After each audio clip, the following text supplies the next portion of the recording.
We start with the Sefer Shmiras Haloshon. Our topic is judge others favorably. Okay. And it says, the Torah states, with righteousness shall you judge your fellow. Vayikra 19:15.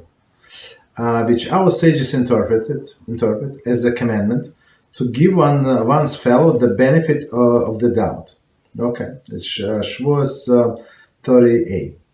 This precept is among those whose fruits one enjoy in this world, and whose principal reward is preserved for the world to come. But it says Shavuos 127a. Development of this trait is crucial for the perfection of the quality of Shmiras Haloshon. Okay, so let's do this piece again, and we try to explain. So one more time, the Torah states, with righteousness you shall judge your fellow. And along before, there are a few categories of people that you, for example, first is righteous persons. You must judge him favorably, even if you saw with your own eyes that he did something wrong. 100%. There is no doubt. You must judge him favorably. Then somebody in the middle, second category, that maybe yes, maybe no, but looks like, if it's 50-50, so you must judge him again favorably. But if it's more than more likely that he did something wrong, so you're not obligated, but it's preferable to judge this person favorably, right? But not obligated. If somebody is a sinner, you're not allowed to judge that person favorably. Okay. So that's what this verse, in righteousness you shall judge his fellow, which the sages interpret the commandment to give one's fellow the benefit of the doubt. So meaning maybe he did something wrong, right? But on the other hand, as we said, this third category, if somebody is a sinner, he always does something wrong. For whatever wrong to us is perfectly okay with him. So we cannot say, no, he's actually did something good. Absolutely not. Okay. This precept is among those whose fruit one enjoys in this world, and whose principal reward preserved in the world to come. Right? Meaning, it's not so easy. For example, it's not so easy to do. But if a person knows that she's going to be rewarded in the world to come for this small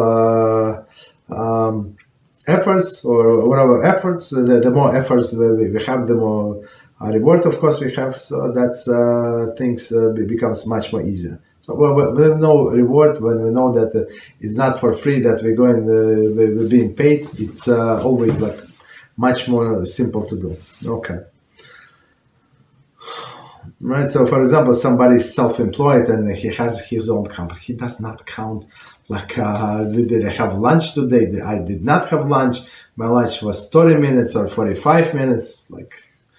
A person works non-stop, right? Why? Because he knows that it's going to be rewarded. Employee, he's not. He was very particular.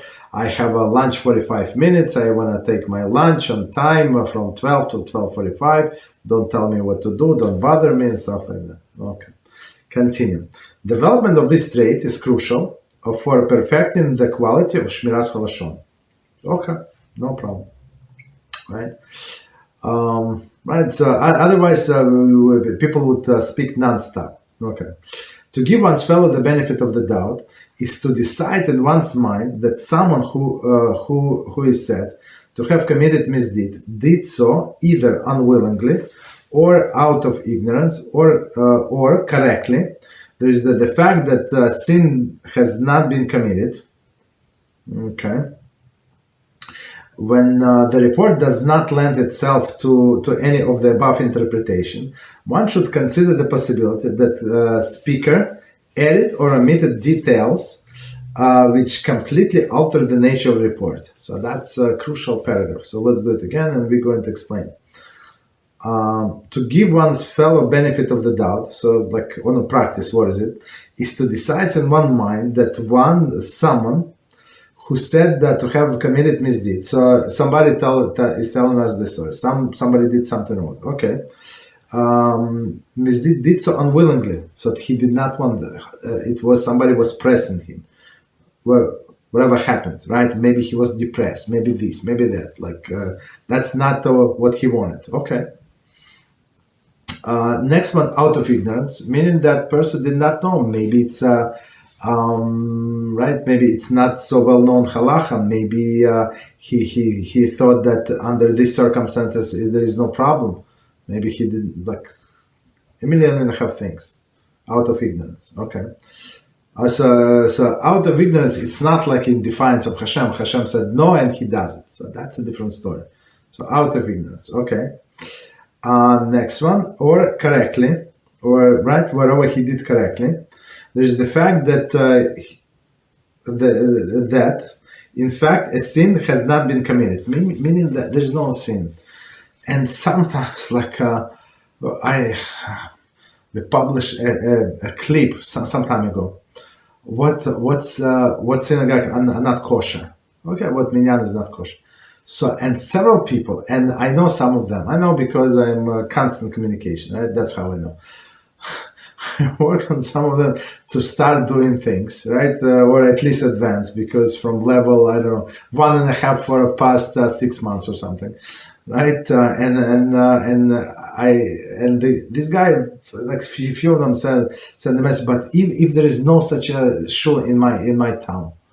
If it's only one and it's like this, but I know I just spoke to him I don't know, maybe a few days ago, last week, and he did not go to the shul. So I asked him, did he go? Did he go? No, I did not go. So now he said he lives in the comments. It's like that. How do you know? You understand? So people assume things, right? And that everybody's fault. This guy is not absorbing much, or whatever he absorbed. Okay, not very much, right? But he already judged from his chair. He judged all of the people from his community. That's ridiculous. You understand? So maybe whatever he did, the people did, and I get the same few messages. I have not kosher community. Whatever I said, well, what do you mean? Can you give me example? Can you give me explanation? None of them replied. Baruch Hashem. I don't know why, but most likely people just made up, right? Or whatever they thought was wrong is not actually makes a community like a synagogue not kosher. Okay, so there are problems everywhere, but that does not mean that it's the whole community not kosher. Whatever we said, it's 100% not kosher. Okay. Okay, so maybe the last one, as we said, maybe there is no problem at all. When the report does not lend itself in any of the above interpretation, so this guy gave you all of the details, right? None of the above. One should consider the possibility that the speaker added or omitted details which completely alter the nature of report, right? And we know this. You just drop one detail, right? Or you add something you say very. This word for exaggeration, very, always. All the things, so they can change the whole meaning of the story, right? So that's what we must suspect. So we cannot trust that person that he told us over this story as it was. And I think I said it a few times before. It happened several times in my life when me and another person experienced whatever, we were witnesses, part of the event, incident. Let's put it this way.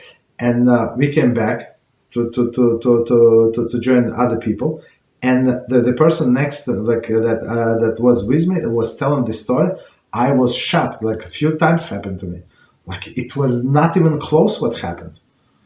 But he was speaking with such a sincerity. If I was not there, so I would believe him. You understand? So that's we have to always take it into consideration. Just because somebody say it and people get emotional and people take sides, so maybe he's whatever he's saying is not true, right? Or maybe he withdrew some details or added something. Small details.